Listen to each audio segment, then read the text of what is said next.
Just 2 days after the MotoGP World Championship concluded, our Premier Class stars were back on track for the vital Valencia test. Fastest in the end, going the way of Muni VR46 Racing's Luca Marini. The Italian not getting an upgrade in 2023, instead remaining with his GP22, but he put it to good use to top the times. Second was Maverick Vinales, the Spaniard admitting he wasn't trying too many items throughout the day, but did manage to end up just a fraction of a second behind Marini. Third overall at the Valencia test, having jumped on Francesco Bagnaglia's GP22 for the very first time, was Marco Bezzecchi, the Italian suffering a mechanical problem during the opening stages, but eventually bounced back to be third overall.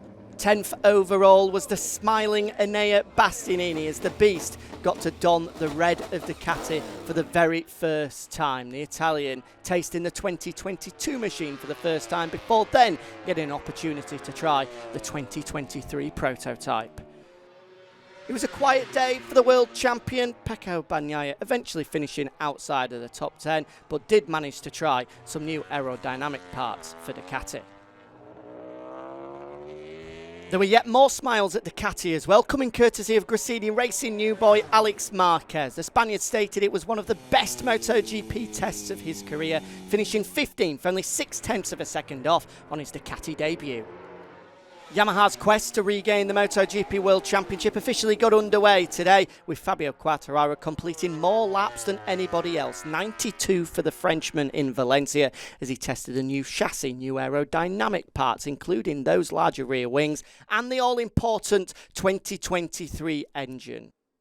Quartararo eventually inside the top 10, finishing 9th, whilst teammate Morbidelli was 14th.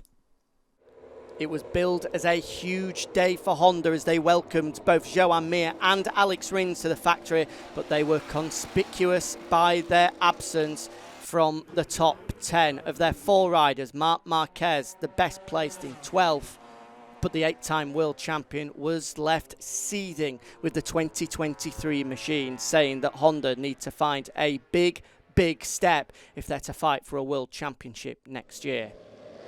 Different chassis, exhaust systems, air intake, seat units, clutches and swing arms were all seen down at Honda, but none of them have left the 8-time world champion particularly impressed, meaning it's going to be a huge winter for the Japanese factory. On their debuts, both Mir and Rins spent the full day acclimatising to the RC213V, with Mir 18th and Rins 20th. Over at Aprilia, it proved a fruitful test for the Noali factory, with 3 riders inside the top 5. As previously mentioned, Vinales was the best of the bunch in second, while arguably the story of the day came courtesy of Miguel Oliveira, as a Portuguese rider's time on the RSGP got off to a flyer, with the R&F man ending 4th overall. Instantly adapting to the rideability of Aprilia's RSGP, the former KTM man finished the day only 0.3 of a second adrift of Luca Marini's fastest lap of the day. It was also a positive day for Raul Fernandez, another former KTM man, the Spaniard, 21st on the timesheets, but only 1.3 seconds away, having completed 78 laps on his Aprilia debut. KTM officially welcomed Thriller Miller to the fold today, as the number 43 was splashed across the RC16 for the very first time.